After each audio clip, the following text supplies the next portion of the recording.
So, we start the inaugural session of our entrepreneurship in engineering business workshop. In this session, we have a few galaxies amongst us. We would be having Dr. Arun Dev, the Prime Mover of GABESU, Global Alumni Association of Bengal Engineering and Science University, with us on the dais. And may I request Dr. Dev to kindly come up to the dais. Professor Ajay Dev, Vice Chancellor, will be there. We recall with gratitude the gentle breeze that is blowing over B College is for you. You have turned a storm into a breeze. Thank you, sir, and we look forward to you. Please come over to the dais. Professor N.R. Bandyopadhyay, Chairman Seminar Subcommittee of Global Alumni Association of Bengal Engineering and Science University, 75 metallurgy. But I think his introduction, one-line introduction is sufficient, that he is having but one shortcoming, that his attachment to B College is measurable. It is only 200%. Professor Nilokan Bandyopadhyay, please. I was from Muchipara, and the Muchipara and Sengupta debate continues for quite some time. And one more from Muchipara who moved to Manhattan, Aparup, Mr. Aparup Sengupta, 87, electrical engineering graduate, Managing Director and Global CEO, Aegis Global. Aparup, please. A very good afternoon to all of you. It's a very humbling and a profound experience for me to come and meet each one of you in front of this august gathering and alumni, and especially the students and the research scholars.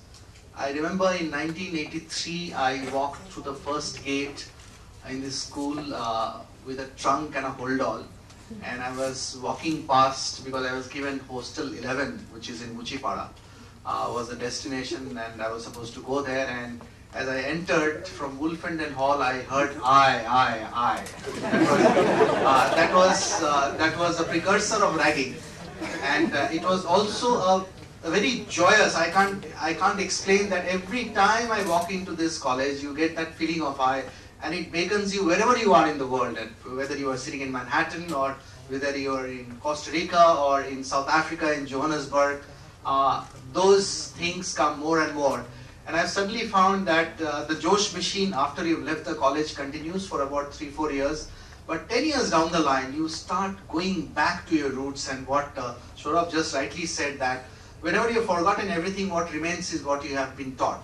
So I think whatever I am and whatever success today I've been able to bring in an ecosystem, in an organization, is 100% contribution of this college, both in the informal capacity as well as in the formal capacity. What was taught is what I owe it to this great institution, and whatever it is I am or whatever we have built together, we really owe it to this wonderful institute that we have seen, and we have been a part of it and will continue to be a part of it until death. So this topic was mooted by Chopin. When I was in the US, I used to live in New Jersey, in New York, and he says, Aparup, people like you should go and talk to students and teachers and faculty and the alumni and share some of the success stories that you've gone through.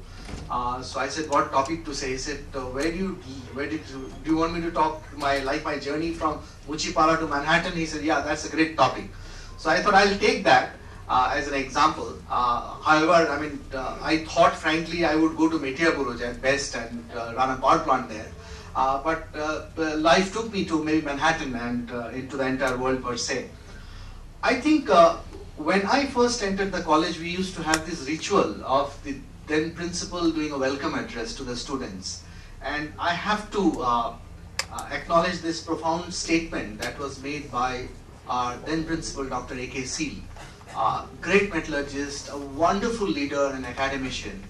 And in his welcome speech, I remember one thing. He said many things about rules and regulations, and we were in our high. I mean, you have just entered engineering college.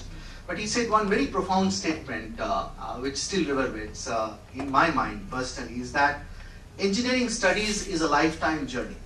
In these 4 years, you will only know where to look for when you encounter a challenge. So this is what will be taught to you, that you will know where to look for when you encounter a challenge, and that is what will be taught probably in these 4 years, because actually engineering is a lifelong pursuit. And you can't finish engineering in 4 years or 6 years or 10 years or 15 years. So I have synthesized this with my experience as to what I went through when I first came here. Is frankly, I went through this whole motion of what I call is I don't know what I don't know. Alright?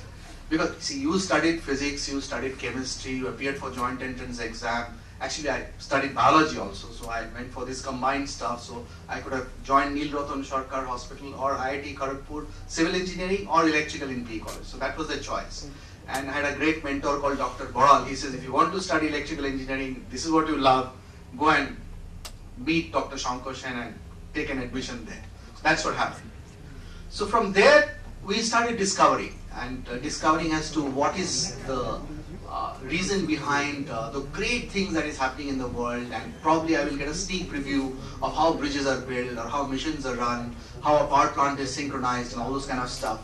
So I knew what I did not know. What I call is I know now what I don't know. Am I right? And of course, we used to bunk classes and stuff like that, and therefore that also was a contributor to this whole thing. And today I can say I know what I need to know. I mean, you achieve a certain state in your life. So it all starts with what I call is despair, to discovery, to a decision. I mean, that is a process you go through. And I'm trying to synthesize in this 15 minutes as to what journey I went through personally, is to move from uncertainty to what I will learn. I really don't know, electrical sim, that I will do something. In fact, my neighbor says, oh, that is great, because there are a lot of buildings coming out, wiring hoga, to one kaaj peye jabe. So I thought, I'm not studying for this now, wiring karaর জন্য আমি পড়ছি না. But I mean, he was my neighbor, পুকুর ধারে চান করতে যেতাম একসঙ্গে. So I mean, that is what he thought. So there was a little bit of desperation. And then the first year, you know, you don't study anything. You are just doing drawing, this, that, and all those kind of stuff. You want to actually get into the machine. And by the time high tension lab, it was third year. So first year, ঢুকতেই দিত না. তোমার এখানে ঢুকবে না. So all those kind of stuff was the despair, and then you went through the discovery cycle, and then you know. So if you look at the campus capsule, and I call it the campus capsule, what we went through, is I will first go through the formal snippets of the curriculum I went through and some of the synthesis that came in my mind. It all started with drawing, and that was a huge high of carrying the board and the T-square and the set squares and walking all the way from Muchipara into the drawing class 4th floor in the main building. So that was a big high. I mean, and you were doing that, and you thought that drawing was just pencil and drawing. Am I right? Then you suddenly study third angle projection. So that is very abstract. I mean, you study how to represent a model. And from there, what I learned was that this is one subject which can actually model anything in the world, which will be understood by anybody in the world. So you have a common shared language, you have a common set of rules, and you can synthesize a very abstract subject, three-dimensional model into a sheet of paper which can be understood and read by everybody.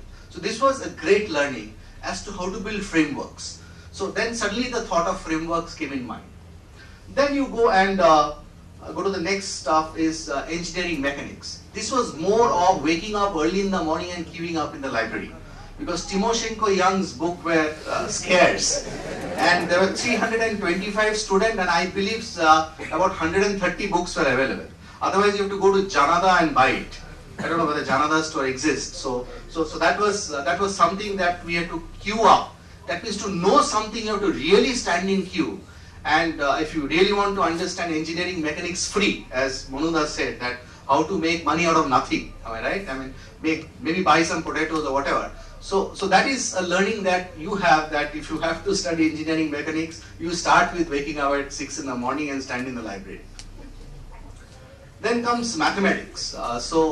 This is a subject that taught us that something which is so abstract, because electrical engineering is one subject which I was so fond of, but realize that you can't see it, right? There's no physical element to it. So everything is mathematically represented, be it a phasor diagram or be it frequencies or whatever. So suddenly the power of mathematics came into understanding that something that you can't see or visualize, you can hypothesize and then start building equations around it. And this happened in California in 1999 when I started India's first BPO 24/7. Ram Sriram was the angel investor in my company. And Ram just excused his Aparup, just give me 2 minutes, I want to support these two guys from Stanford. And that was Sergey and Larry, the founders of Google. They have invented a wonderful algorithm that will do search and do back indexing and stuff like that. And they were sitting in the sofa and they invented a mathematical model that will solve the search problem in the world. In Alta Vista, if you look at the earlier search engine, they used to send a web crawler and create a huge database and seek the database. But they have created a model, irrespective of the complexity of the search, it will only take 0.1 second for the entire universe to be searched and give you a result. So suddenly the power of mathematics was slowly dawning in.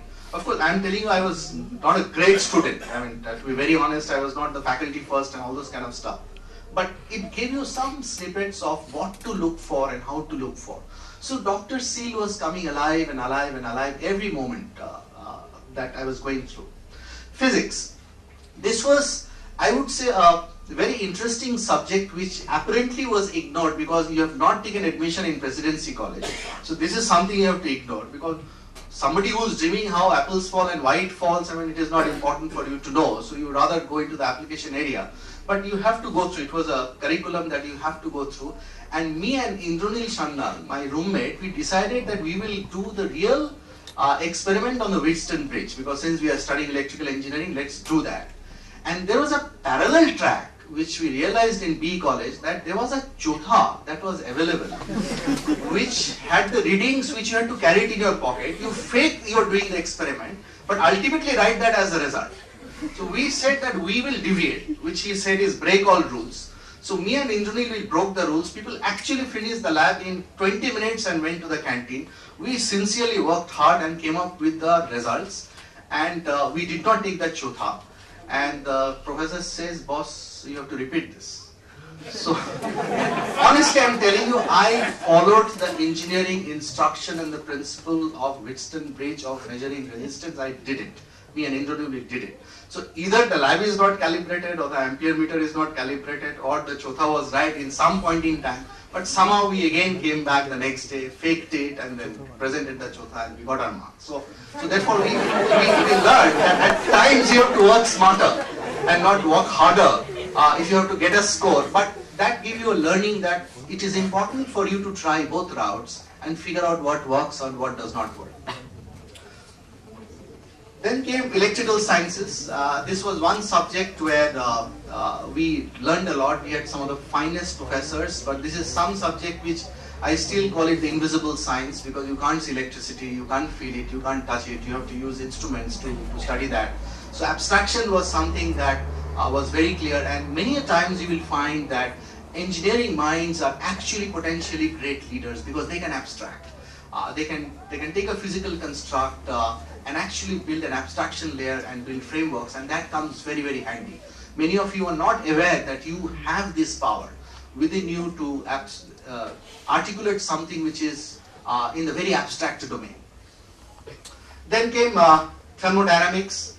I used to wonder why the gardener used to actually take the whole flow of water away, and then when you learn Bernoulli's equation, you feel ecstatic, right? I mean, you figure out, oh my God, this is the reason why it is going so far. And otherwise, why will I put a finger and the water will go away?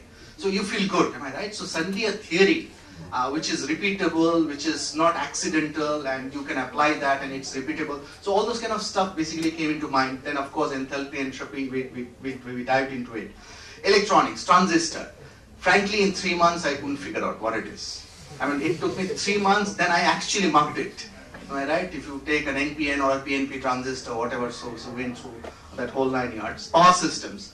I mean, synchronizing power plants and then getting into high tensions and why does things snag, and we thought of snow. I said, I'll go to Metia Buruz and at best Titagore power plant. Why do I have to think of sagging and snow? right, in the entire transmission system. But we learned all those.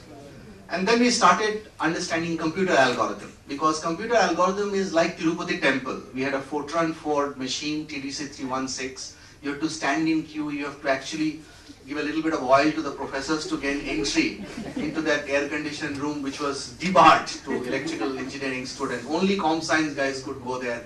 So we used to write a program, wait for the dump to come out. So, but end of the day, what we figured out was that you can actually find out the reason behind something which is coming up.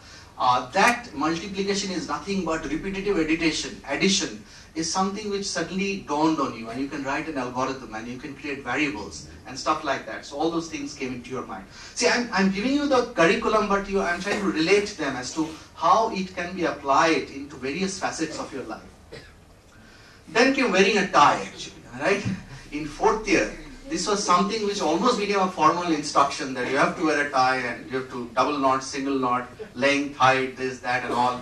And I still remember that there was one guy who was not fluent in English, and he was invariably told, at least do the opening right. And we told him, knock the door, yes, may I come in, sir? And then, yes, please come in, and say, good morning, sir, my name is so-and-so. So he practiced it, he knocked the door, and then he opened, may I good morning, sir? Then he sort of entered, he said, sorry sir, close the door and came on, hey, hobe na, so, and that was, Harideva was saying that, so we are so shy in talking and communicating that we encounter all these problems in our life. And of course, there was one subject called social science, which was an elective. There was no marks that were added. People actually drew cartoons. They actually brought in all their passion, poured out all their passion is to draw pictures, cartoon and submit. Because you have to wait for 3 hours till the exams get completed. So, most of the people did that, but we didn't realize that how important this subject is, your social science, understanding society, values, systems and stuff like that. So this was what I call is the formal instruction. Then on the other side, we were participating in drama, we were doing elocution, debate, we were doing folk dance, music, and we were doing ragging and civilized ragging, not uncivilized ragging, and having fun out of it, and which used to create a huge amount of bonding with people. Then we used to do street drama and dance and all those kind of stuff. We spent nights and nights together in Oval and Lords and around Lovers Lane. Grand Feast was something that we used to really cheer a lot. I don't know whether you guys are still in the residential mode. I believe some of you are not, but I'm telling you, if you're not doing that, you're missing a lot of stuff. Lippy was something we really learned a lot in Lippy, because that was something you actually came to know human beings. Because in the movie hall, in a very non-threatening environment, you learned people, you build close relationship, and you understand their pathos, their ethos, their background and stuff like that. Then we did a lot of procession and all, because we want semester system. Today we did a lot of procession in those days, because we used to actually have to study for 1 full year to get the advantage, and we said, why do you have to again repeat that subject? 9 months earlier we studied it, so why can't we have a semester system? And the good part is we didn't have any possession in those days. We didn't have credit cards in those days, and we had Torundas Take, and everybody actually used to run on credit, and Stravoni and the mess guys and all used to give us some credit, and used to have a rolling stuff.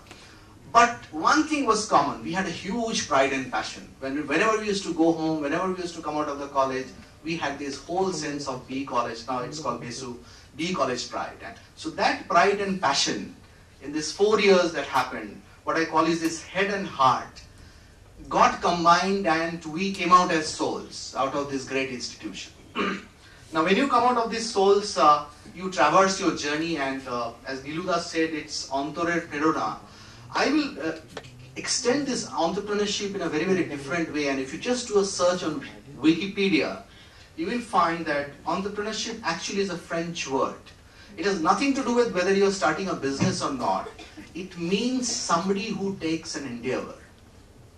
That means even if you take a job, if you have been given a task, if you take the endeavor that this is the goal, I need to fulfill this by this time, by this date, and I will accomplish it and exceed the expectation of the customers, who could be my bosses or ultimately the beneficiary of the product.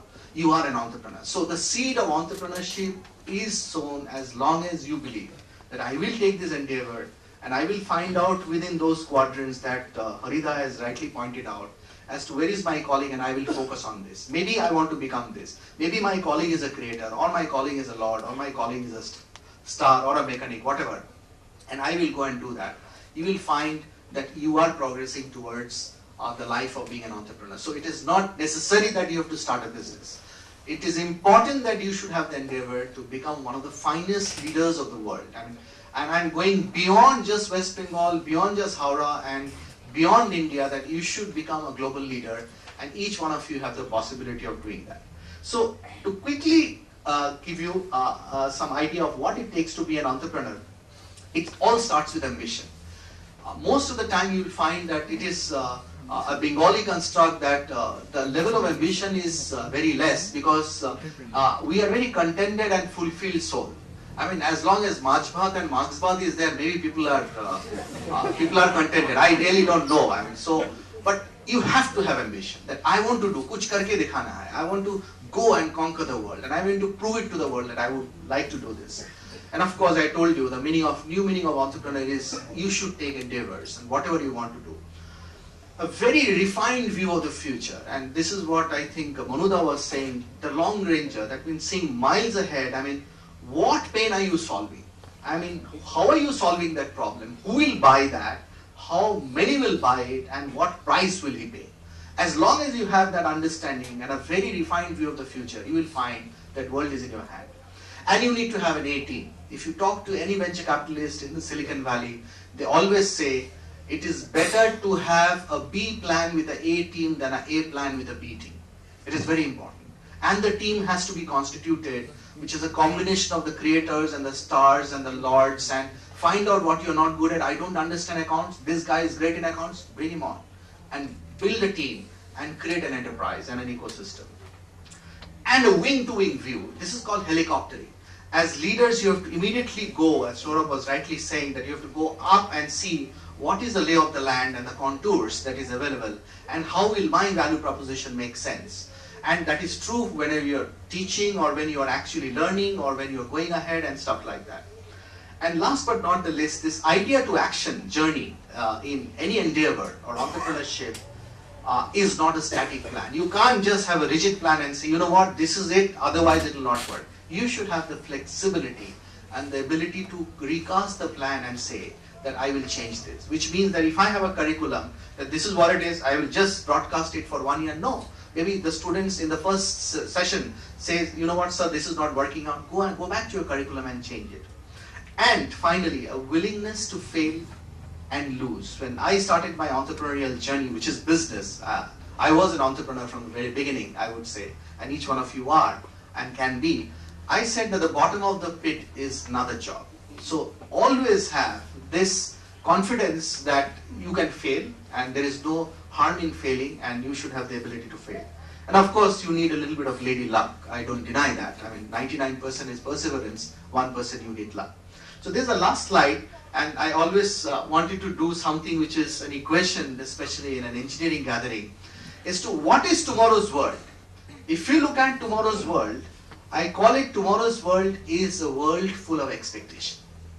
World full of expectation by all stakeholders of 3 genres of people: the baby boomers, who are maybe 50 plus or 45 plus, you have the generation X and the generation Y. These 3 generations are coexisting, are in an inflection point that is historic in the last 1,000 years. We have seen telex, we have seen teleprinters, we have seen email, chat, Facebook. My son is comparing the Nokia N95 model with a Japanese friend in Facebook who's in Tokyo. So that is how the world has suddenly become a very small place and a flat world. So in this world of expectation, we are expecting an experience. And therefore, the equation is expectation plus engineering in its broader sense creates experience. And if you look at this whole element of expectation in this whole world, many things are happening. I mean, people need to build bridges instead of 15 years in 15 months. People want to conserve energy. People want to ensure that we are not destroying this world. We want to make this a healthier planet. We want to create biodegradable stuff, we need to create something exciting, we need to penetrate into multiple channels. And I was trying to do a quick search on BE College. I was amazed, there's nothing in YouTube on BE College. Posted anything on BE College. You can post. You can have a party, you are taking those cell phones. Have you posted anything in YouTube? I didn't find anything. Is there maybe very little, but if you go to other places, in other places you will not find, you will find so much of stuff which is there in YouTube. So if you do a broad search, go to YouTube and say Bengal Engineering College, and if you do that, you will not find anything. So is there something that can be done? And if you look at, to solve this problem of expectations of this world, we as engineers, entrepreneurs, business leaders have to figure out a way to create which makes economic sense. And here I am talking of dollar in the broader sense, which is just not money, it means emotional and economic wealth. It means wealth for the society, wealth for everyone. So I've always come up with this whole theory, and which we've done in ages today, across 40,000 people, across 9 nationalities, in 11 countries that we operate today. We have come up with this theory called infinite possibilities. This logo was unveiled, which is called the I-Win initiative, which is, you are an individual. As a small individual, if you think you're a small individual, you can actually work together as a team, as a collegium, and create small initiative, even if it is small. Take this, call the students, call the teachers, let's do a seminar. Let's understand this subject. Let's sit together, huddle together as a team. Maybe let's go for a movie. I mean, maybe take the teachers along and go for a movie and understand what happened in 3 Idiots. Was Chetan right, or he right, or that wrong? So what is right and what is wrong? Do that, debate, be the argumentative Indian, and have something constructive to create this new outcome. So each one of us, and in this room, especially the students and the future leaders and entrepreneurs, each one of you, I can guarantee you, you have infinite possibilities to embark on the calling of your life that you have heard so far and make yourself something great, something remarkable. And therefore, with this inaugural theme that is happening today as seminar, let's begin. Thank you very much.